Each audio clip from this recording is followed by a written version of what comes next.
আজকের আঞ্চলিক সংবাদগুলিতে আপনাদের সবাইকে স্বাগতম। আজ হলো 28 মে বুধবার। আজকের সকালের গুরুত্বপূর্ণ খবরগুলি হলো: এক চাঞ্চল্যকর ঘটনা, প্রবল গরমে কাজ করা এক শ্রমিকের মৃত্যু কাটিগড়ায়, শোকের ছায়া এলাকায়। বিস্তারিত থাকবে প্রতিবেদনে। 1 থেকে 20 জুনের মধ্যে অন্ন সেবা দিন, বাস্তবায়নের নির্দেশ মন্ত্রী কৌশিক রায়ের। ভুয়ো ভোটার, এবার সব রাজ্যের সিইওদের সঙ্গে বৈঠক নির্বাচন কমিশনের।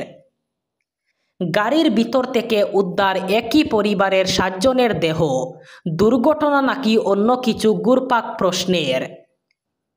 সভাপতি গৌরব গগৈ, নতুন করে অক্সিজেন পেল কংগ্রেস, মন্তব্য জেলা কংগ্রেস সভাপতি অভিজিৎ পালের। গৌহাটি মহানগরে আবার এক চাঞ্চল্যকর ঘটনা, ড্রিমল্যান্ড হোটেলে চরমপন্থা এক সেনা জওয়ানের।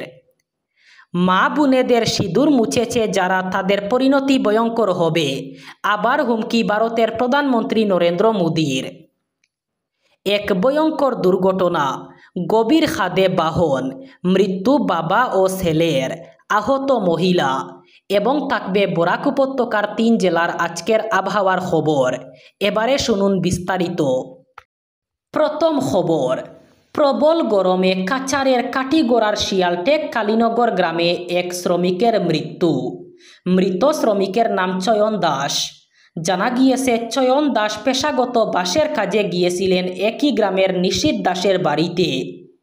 বেলা 10:30 নাগাদ ছাদে টিন লাগানোর সময় হঠাৎ অসুস্থ হয়ে পড়েন চয়ন। চালের উপরে কাজে থাকা অবস্থায় তার মাথায় অসহ্য যন্ত্রণা শুরু হয়। চয়ন নিচে নেমে আসেন। নিচে নামার পর একাধিকবার বমি করেছেন দেখে গৃহকর্তা নিশীথ দাস সঙ্গে সঙ্গে চয়নকে তার বাড়িতে নিয়ে যান। কিছুক্ষণ পর অবস্থা বেগতিক দেখে স্থানীয়রা চয়ন দাসকে কাটিগড়া মডেল হাসপাতালে নিয়ে আসেন। সেখানে কর্তব্যরত চিকিৎসক তাকে মৃত বলে ঘোষণা করেন। এত কম বয়সে চয়নের এই অস্বাভাবিক মৃত্যু নিয়ে পরিবারের পক্ষ থেকে কোনো অভিযোগ দায়ের করা হয়নি। পরিবারের সদস্যরা ও গ্রামের স্থানীয়রা প্রবল গরমকেই মৃত্যুর কারণ হিসাবে সন্দেহ করছেন। জুন, জুলাই এবং আগস্ট, এই 3 মাসের জন্য একযুগে অন্ন সেবা দিন কর্মসূচি 1 থেকে 20 জুনের মধ্যে বাস্তবায়নের নির্দেশ দিলেন খাদ্য, অসামরিক সরবরাহ ও উপভোক্তা বিষয়ক মন্ত্রী কৌশিক রায়। দিশপুরের জনতা ভবন থেকে ভিডিও কনফারেন্সের মাধ্যমে প্রতিটি জেলার জেলাশাসক, সমজেলাশাসক এবং খাদ্য, অসামরিক সরবরাহ ও উপভোক্তা বিষয়ক বিভাগের কর্মকর্তাদের সঙ্গে এক ভিডিও কনফারেন্সে এই নির্দেশ দেন মন্ত্রী। তাছাড়া আগামী 1 অক্টোবর থেকে সাশ্রয় মূল্যে মসুর ডাল, চিনি এবং লবণ বিতরণ নিয়েও আলোচনা করেন তিনি।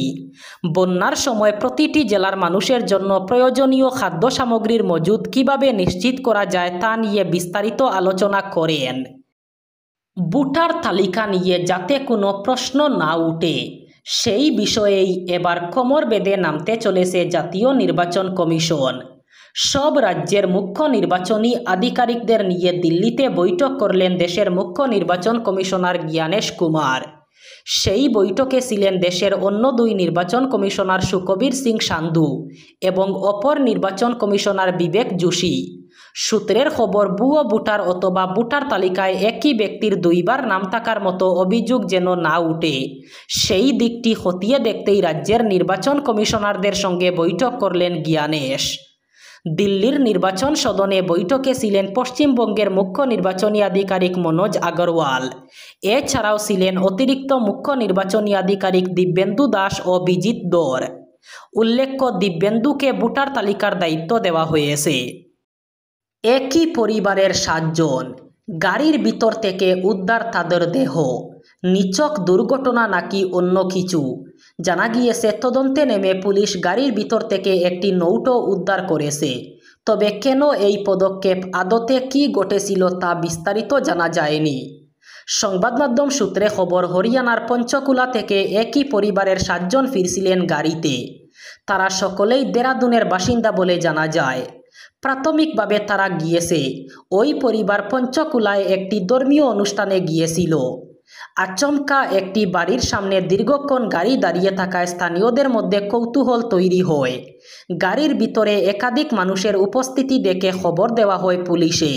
পুলিশ তাদের অচৈতন্য অবস্থায় উদ্ধার করে হাসপাতালে নিয়ে গেলে সবাইকে মৃত বলে ঘোষণা করা হয়।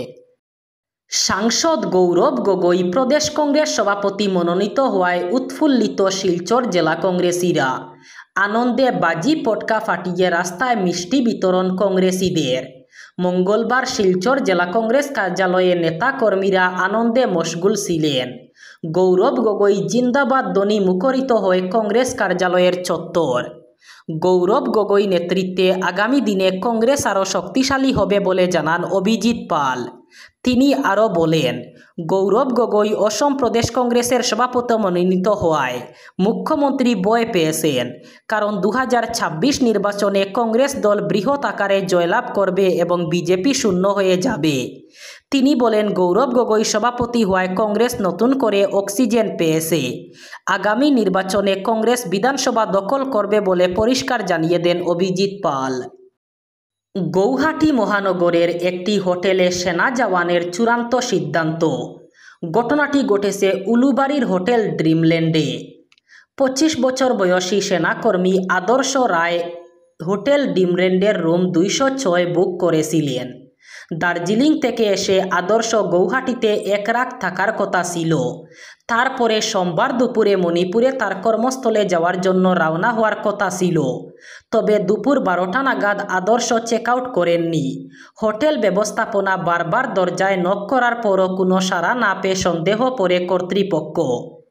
এরপর হোটেল কর্তৃপক্ষ পল্টন বাজার পুলিশের সঙ্গে যোগাযোগ করে এবং পুলিশের দল ঘটনাস্থলে উপস্থিত হয়। তবে পুলিশ প্রথমে প্রবেশ করেনি, কারণ তাদের সামরিক দলের সম্পর্কে জানানো হয়নি। সন্ধ্যায় সেনাবাহিনীর একটি বিশেষ টিম হোটেলে এসে পল্টন বাজার পুলিশের সহায়তায় দরজা ভেঙে পুরো ঘটনাটির সাক্ষী হয়।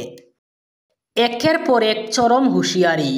আগেও বারবার জানিয়েছেন দেশের মা বোনদের সিঁদুর মুছছে যারা, তাদের পরিণতি হবে ভয়ঙ্কর। সেই কথা আবার পুনরাবৃত্তি করলেনই। একই সঙ্গে এবার চরম বার্তা দিলেন ভারতের প্রধানমন্ত্রী নরেন্দ্র মোদী। গতকাল গুজরাটের দাহোদে এবং বুজে জনসভা থেকেই তিনি পাকিস্তান এবং সন্ত্রাসবাদের বিরুদ্ধে সুর চড়িয়েছেন। পহেলগাঁও হামলার পরে ভারতের প্রত্যাঘাত অপারেশন সিঁদুরকে মোদী ভারতীয়দের সংস্কার এবং ভাবনার অভিব্যক্তি বলে উল্লেখ করেছেন। একই সঙ্গে বলেন, যারা অন্ধ নন তারা নিশ্চয় দেখতে পান কিভাবে পাকিস্তানের শহরে জেলায় সন্ত্রাসবাদীরা কাজ চালাচ্ছে। এখন এসব আর কোনো সিক্রেট নয়। পাক রাষ্ট্র এবং তাদের সেনাবাহিনীর দ্বারা অর্থায়িত মদতপুষ্ট বলেও সাফ উল্লেখ করেন তিনি। এক ভয়ঙ্কর ঘটনা। নিয়ন্ত্রণ হারিয়ে গভীর খাদে পড়ে বাবা ও ছেলের মৃত্যু। গতকাল মিজোরামের আইজল জেলায় ভোর 3টা নাগাদ ঘটে এই মর্মান্তিক দুর্ঘটনা। গাড়িটি সাকাওয়ারদাই এবং জুহমুন গ্রামে যাওয়ার পথে দুর্ঘটনাটি সংঘটিত হয়। স্থানীয় সংবাদ মাধ্যমের রিপোর্ট অনুযায়ী 3 জন যাত্রী থাকা গাড়ি নিয়ন্ত্রণ হারিয়ে গভীর খাদে পড়ে যায়। 2 যাত্রী ঘটনাস্থলেই মারা যান। অপর একজনকে সাকাওয়ারদাইয়ে চিকিৎসার জন্য নিয়ে যাওয়া হয়। গাড়িতে স্বামী, স্ত্রী এবং তাদের সন্তান ছিল। মৃতরা হলেন সুয়ানজাবিয়াক এবং তার 7 বছরের পুত্র হিসাবে চিহ্নিত করা হয়েছে। উভয়েই মণিপুরের লামকা এলাকার মাথার বাসিন্দা। সুয়ানজাবিয়াক বর্তমানে মৌচর RMSA উচ্চ বিদ্যালয়ে প্রধান শিক্ষক হিসাবে কর্মরত।